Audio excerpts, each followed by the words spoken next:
Mendoza, del Grupo Cantón, Tabasco hoy, Campeche hoy y Quintana Roo hoy, del Grupo Cantón Norte. Señor presidente, pues estamos a 6 meses de finalizar su administración, pero aquí hay empresas y empresarios que están apostándole a que termine su gobierno y en este caso que usted le herede, digamos, sus conflictos que tienen con la 4T a la próxima administración.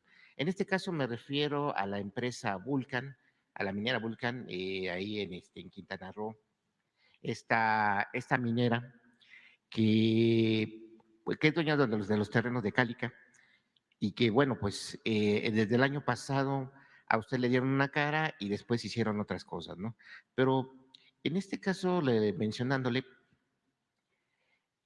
aquí preguntarle, ¿usted cómo visualiza dejarle a la próxima administración precisamente este tipo de conflictos que todavía no se han solucionado? También hay otras situaciones como la de empresarios que evaden el fisco. Hay uno que debe 25,000 millones de pesos y otros más que también están haciendo litigios legales para alargar más y más digamos, litigios legales, ¿no? ¿Usted cómo planea finalizar su administración con estos pendientes? ¿Qué pendiente le va a heredar a la próxima o al próximo presidente de México? Esa sería mi primera pregunta. Pues no van a tener problemas, no vamos a heredarles problemas, al contrario, se están sentando las bases para la transformación, se está limpiando el camino hacia adelante. En el caso de los impuestos, pues ya es claro que todos tenemos que pagar impuestos. Antes, y nos tenían engañados, ¿no? A muchos, a millones. Los que nos están viendo, los que nos están escuchando, no sabían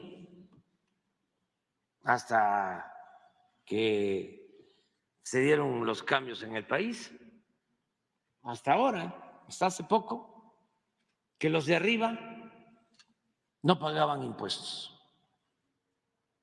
Creo que más del 90% no sabían que los banqueros, que los grandes empresarios, las grandes corporaciones no pagaban impuestos.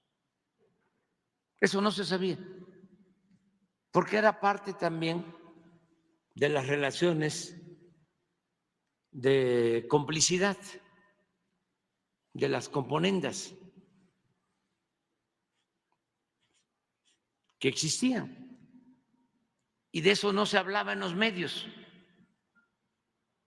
Pero imagínense que todos los mexicanos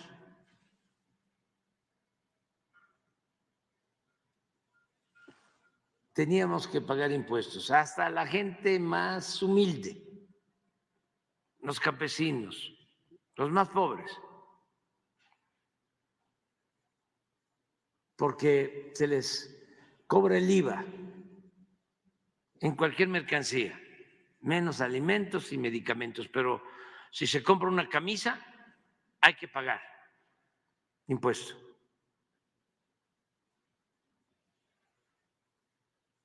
Sin embargo, los que obtenían más ingresos no pagaban. Incluso el impuesto sobre la renta, que es un impuesto a la utilidad, a la ganancia, lo pagaban más los trabajadores que los empresarios. O sea, se recibía más dinero del ICR de los trabajadores que de los empresarios. Pero ese no era el problema mayor. El problema mayor era que los potentados, sobre todo los más cercanos al poder, no pagaban impuestos. Nada. Se les condonaban los impuestos. Estoy hablando de miles de millones de pesos. Entonces, eso se terminó. Debe toda la gente saber que se modificó una reforma, porque no se dieron cuenta, así les metimos, como se dice coloquialmente, algunos goles, no todos, porque luego se cerraron el bloque conservador y ya no nos aprobaban nada, nada. Pero pudimos modificar el artículo 28 de la Constitución. Y así como está prohibido en ese artículo la existencia de monopolios, así se estableció que quedaba prohibida la condonación de impuestos. Porque el presidente y el secretario de Hacienda tenían la facultad para condonar impuestos. Entonces, ¿qué nos ha significado eso? Que ahora sí pagan los que no pagaban. Y hay muy pocas excepciones. La mayoría, y tengo que agradecerlo, de los grandes empresarios, de los grandes banqueros, entendieron que son otros tiempos y todos a pagar. Les puedo decir que Oxxo pagó, que debía 12,000 millones de pesos. Les puedo decir que Televisa hizo una negociación con una empresa televisora donde está este periodista que gana 17 millones mensuales, Univisión, y pagaron creo que 5,000 millones de pesos de impuestos. Y antes Televisa no pagaba impuestos. ¿Se los demuestro? ¿Se lo pagaba? Pon la lista de cómo se los condonaban. Pero ¿cómo ahora? Sí. Y es de reconocerles que entendieron que son otros tiempos. Los de Walmart debían también como 12,000, 14,000 millones. Y todos pagaron. Vendió la fábrica de paletas Payaso, Bimbo. ¿Cómo se llaman las paletas esas? Ricolino, sí. Y pagaron. Hasta le dije a Servige, le digo, fíjate que van a pagar 3 o 5,000 millones.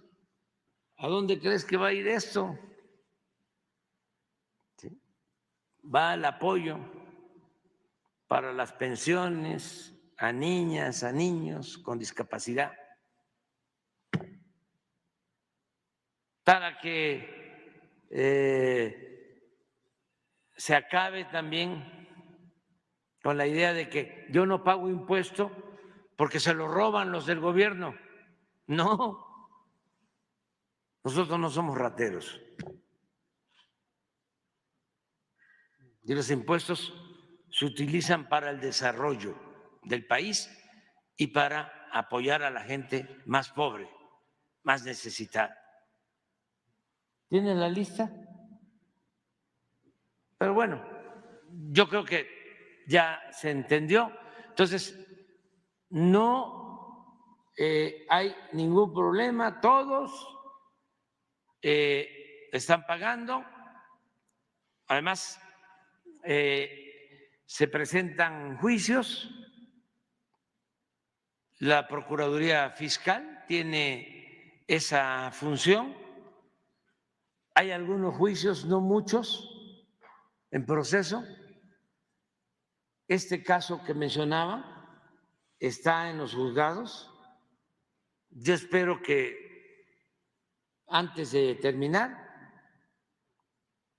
los magistrados de ese tribunal donde está el juicio sobre este asunto, que son impuestos no pagados y litigados desde la época del presidente Fox. Yo espero que ya los magistrados, porque ni modo que no van a poder en 6 meses resolver, aunque hay tácticas dilatorias. Un ministro de la Corte tuvo este expediente casi un año en su gaveta. Aguilar se llama el ministro, sigo ese apellido. Pero cuando lo dimos a conocer aquí, lo sacó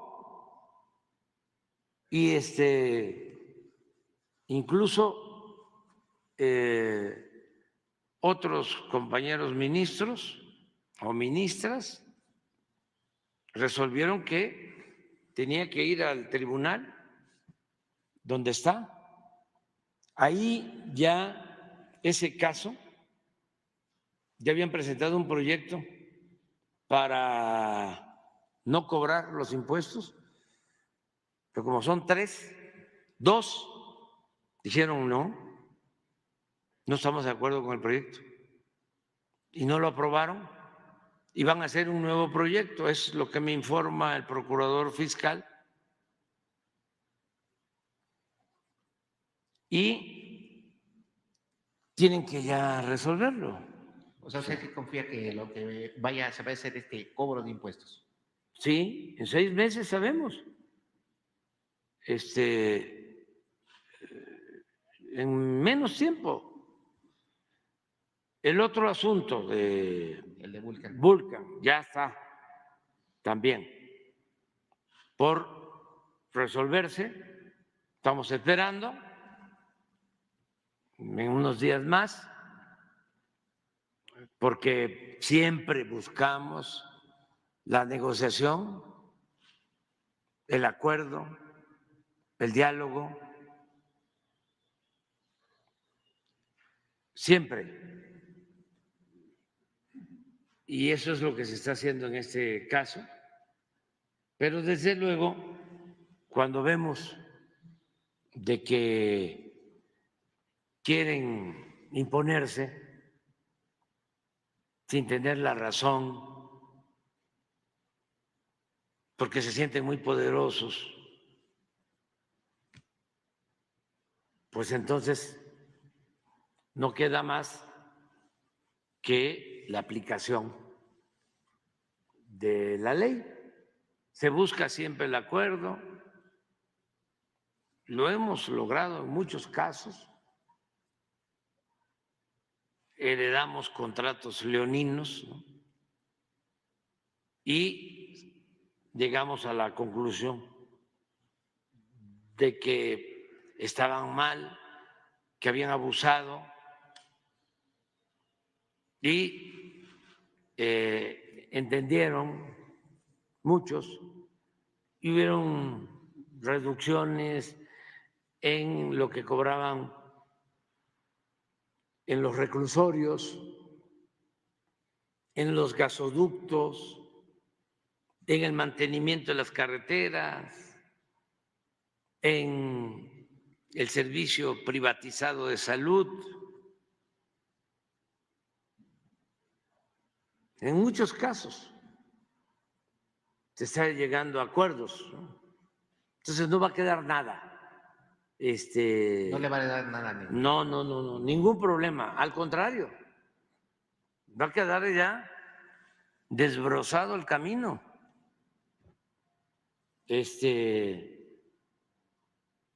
El cómo hacerle. Van a poder decir quienes me sustituyan, como decía el maestro Reyes Heroles en una comparecencia, no es conmigo, decía, es con la ley. Van a poder decir eso. Es que no puedo, porque ya como presidente o presidenta no tengo facultad. Ya la Constitución establece que está prohibido la condonación de impuestos. Imagínense lo que ayudamos. Por eso hablo de que se sentaron las bases para la transformación. Falta todavía, ¿eh? Falta muchas cosas, pero sí se avanzó. Entonces no vamos a dejar pendientes de ese tipo. Van a poder gobernar con apego a la legalidad, haciendo valer un auténtico Estado de Derecho, porque lo que había, todos, y aún prevalece en el Poder Judicial, es un Estado de chueco, no un Estado de Derecho. Pero tenemos que ir limpiando la vida pública del país, purificando la vida pública de México. Y ni un paso atrás, ni para tomar impulso. Y entender de que no es uno monedita de oro para caerle bien a todos. Pero es nuestra función. ¿Para qué nos eligieron? Entonces, para actuar con rectitud, hacer justicia. Imagínense la gran inmoralidad que significa que los que tienen más no paguen impuestos, la gran inmoralidad que significa que unos cuantos se roben el dinero del presupuesto y que la mayoría de la gente padezca de hambre, de miseria. ¿Qué es eso? Ahí está, miren. ¿Cuánto le condonaron a Televisa?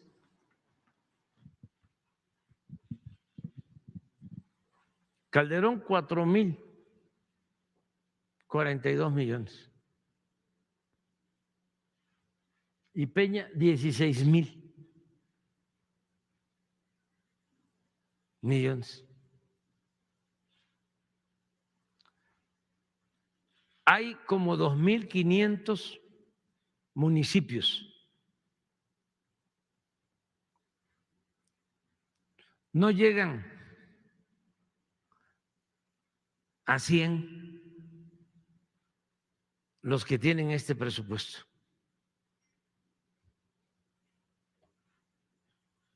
No, a 100, no. A 20 de los 2,500.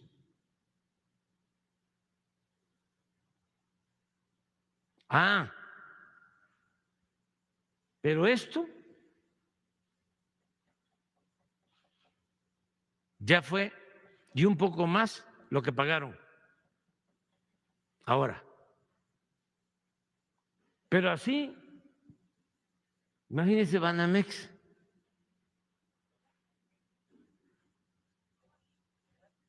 ¿Cuánto en total? 15,000 millones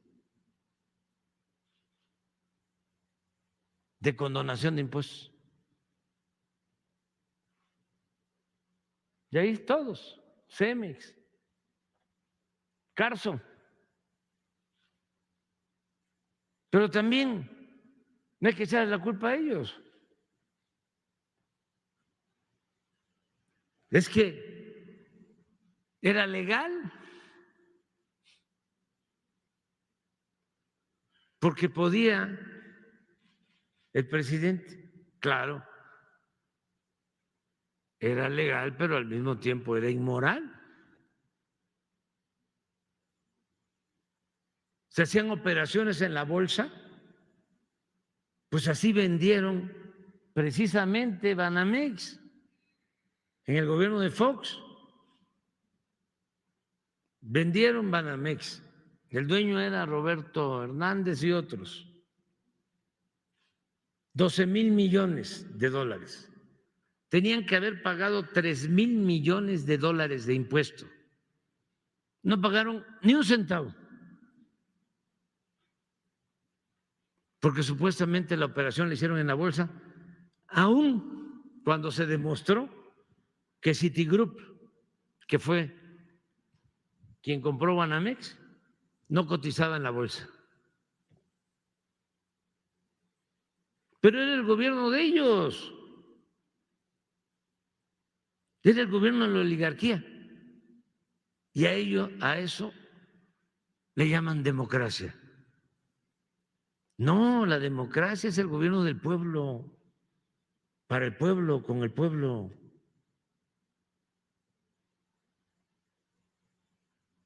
Y son, no ellos,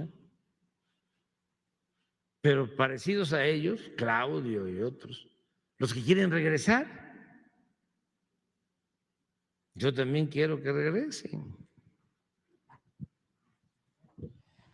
Pero lo que se robaron, lo que se llevaron, se hicieron inmensas fortunas al amparo del poder público. Enormes fortunas. No lo olvidemos. Cuando terminó el gobierno de Salinas, esto para los jóvenes, porque eso fue 1994, en la revista Forbes, pueden ir a una hemeroteca y busquen la revista Forbes.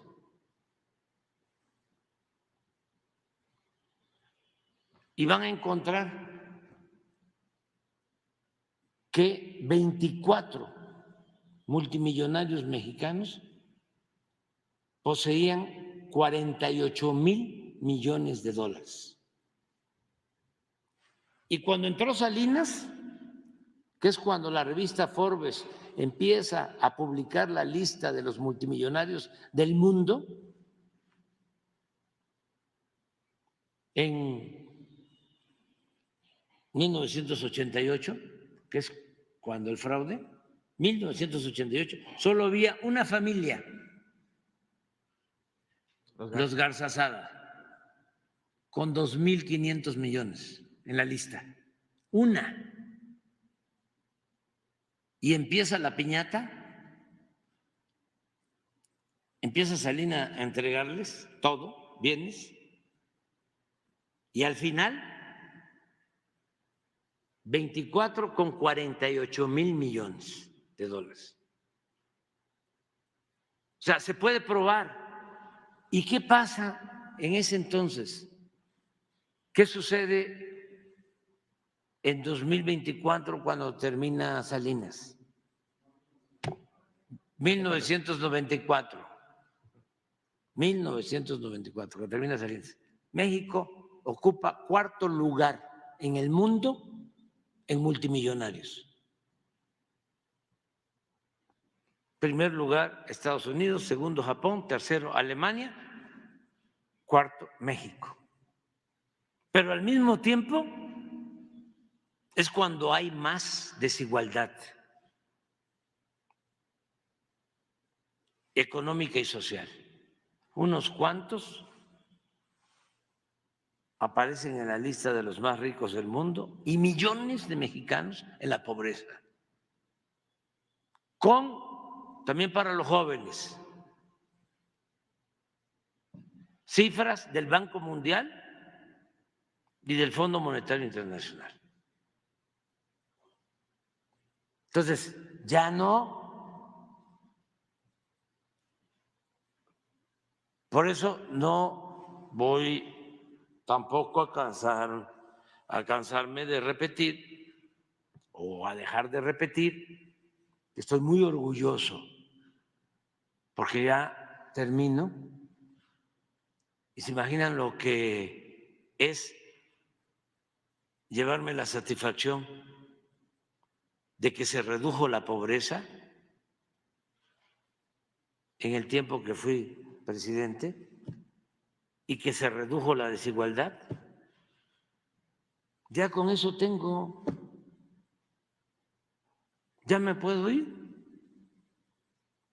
Claro, me faltan 6 meses y como no son 8 horas, sino son 16 horas que trabajo, pues me va a rendir el tiempo y vamos a avanzar más, pues para no dejar nada pendiente, pero ya me siento muy satisfecho. Entonces, quien venga, nada más que no apueste al retroceso, a retrogradar, a que quiera que se regrese, a dejar sin trabajo a los obreros, a despedir trabajadores, porque así como mentían de que no aumentaban los salarios porque iba a haber inflación, así también mintieron mucho de que el problema era, bueno, de que no pagaban impuestos los de la economía informal, los vendedores ambulantes, los franeleros, compañeros que se buscan la vida como pueden, cuando el problema era esto, que los de arriba no pagaban impuestos. Pero lo mismo, sostenían que no podían ayudar a la gente, no se podía financiar el desarrollo porque era mucha la carga burocrática y había que recortar el número de trabajadores. Por ejemplo, en Pemex, o en la Comisión Federal de Electricidad. Entonces, liquidaban a los trabajadores de base, a los operativos y los de mando medio y alto sobre todo, seguían con sueldos elevadísimos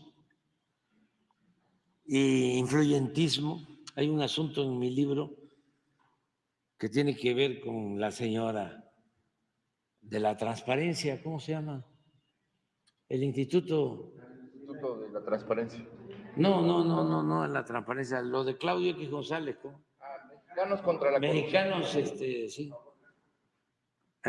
A favor de la corrupción. A favor de la corrupción. La que es penosísimo, ¿no? Pero no lo voy a decir aquí.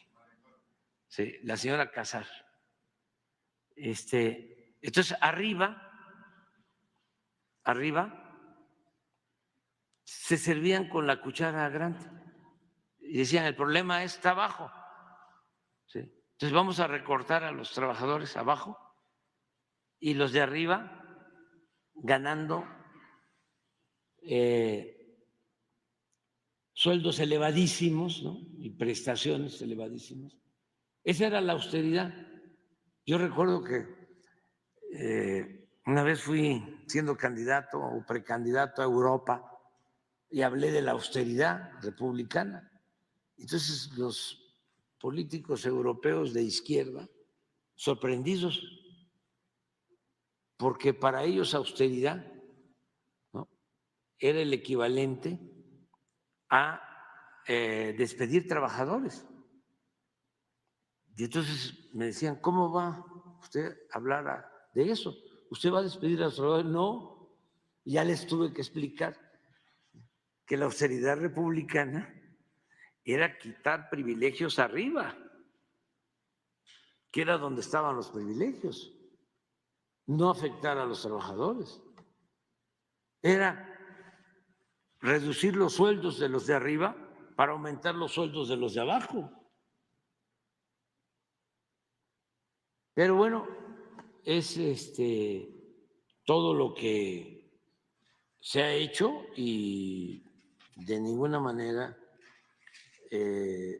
va a ser un obstáculo para quien llegue, al contrario, van a poder continuar con la misma política. Bueno, y en una segunda pregunta, señor presidente,